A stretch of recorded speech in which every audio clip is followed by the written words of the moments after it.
Hello everyone, কেমন আছো সবাই? অনিস কিচেন উইথ মেমোরিজ চ্যানেলের আরো একটি ভিডিও দেখার জন্য তোমাদের সবাইকে ওয়েলকাম জানাচ্ছি। আজ আমি বাচ্চাদের জন্য দারুণ একটা ব্রেকফাস্ট রেসিপি শেয়ার করছি। এক একদিন তোমরা এই রেসিপিটা লাঞ্চেও বানিয়ে দিতে পারো।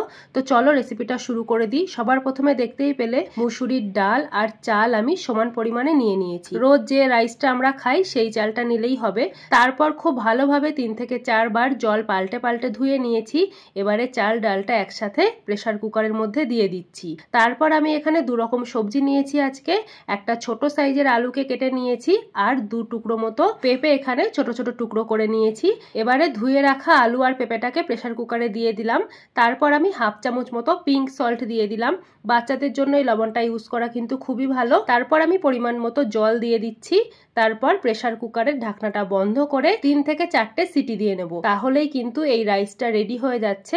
তারপর তোমাদের সাথে শেয়ার করছি কেমন হয়েছে। যখন স্কুলে বা কলেজে যেতাম তখন আমার মা কিন্তু এইভাবে সকালে সেদ্ধ ভাত বানিয়ে দিত, আর আমি এখন আমার মেয়েকে বানিয়ে দিচ্ছি। সেই সাথে আমিও এক একদিন ব্রেকফাস্টে খেয়ে নিই। তো এই যে 4টে সিটি পড়ার পর আমি কুকারের ঢাকনাটা খুলে নিলাম। দারুণ ভাবে কিন্তু সবজিগুলো আর চাল ডালটা সুসেদ্ধ হয়ে গেছে।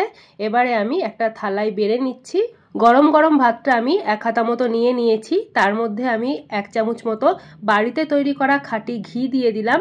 আর নুন তো আগের থেকে অ্যাড করাই আছে, তাই আমি এখন আর নুন দেব না। আর এইরকম সেদ্ধ ভাতের জন্য আলু, পেঁপে অথবা মিষ্টি কুমড়ো তোমরা দিতে পারো। বাকি সবজিগুলো খুব একটা ভালো লাগবে না, সেগুলো খিচুড়িতে ভালো লাগবে। তো আমি এই সবজিগুলো দিয়েই বানাই। এবারে আলু পেঁপেগুলো ভালোভাবে ম্যাশ করে নিয়ে ভাতের সাথে মেখে নিচ্ছি।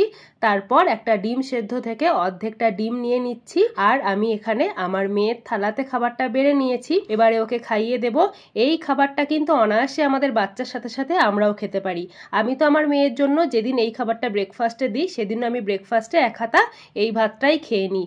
যেমন টেস্টি হয় খেতে আর সেই রকম হেলদিও। আমরা তো সবাই জানি যে ডিমে আর মুসুরির ডালে প্রচুর পরিমাণে প্রোটিন থাকে। তোমাদের যেদিন শরীরটা পারবে না, প্রচন্ড ব্যস্তও থাকবে, সেদিন একদম ঝটপটে মাত্র 5 থেকে 7 মিনিটে ভাতটা সিটি দিলেই কিন্তু রেডি। আর বিশ্বাস করো, বাচ্চা যদি 4 চামচ এই ভাতটা খায় আর অর্ধেকটা ডিম সেদ্ধ খেতে পারে তাহলে 2 ঘন্টা ওদের আরামসে পেটটা ভর্তি থাকবে। রাহি তো সকালে ঘুম থেকে ওঠার পর 8টার দিকে এমনি গরুর দুধ খাই। তারপর 9:30 থেকে 10টার মধ্যে আমি এই ব্রেকফাস্টটা করালে আবার দুপুরবেলা স্নান করে খেতে খেতে ওর 1টা থেকে 1:30টা বেজে যায়। তো খাবারও সম্পূর্ণ হজম হয়ে যায়, কোনো অসুবিধাই হয় না।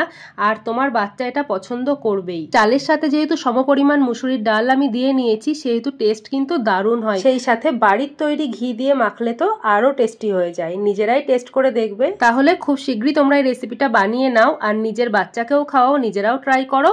আর আমাকে কমেন্টস করে জানিও রেসিপিটা কেমন লাগলো। ভালো লাগলে অবশ্যই চ্যানেলটা লাইক করো আর চ্যানেলটা সাবস্ক্রাইব করে নিও পরবর্তী ভিডিওর জন্য। তাহলে আজকের মতো টাটা, দেখা হচ্ছে পরের ভিডিওতে। সবাই ভালো থেকো, সুস্থ থেকো।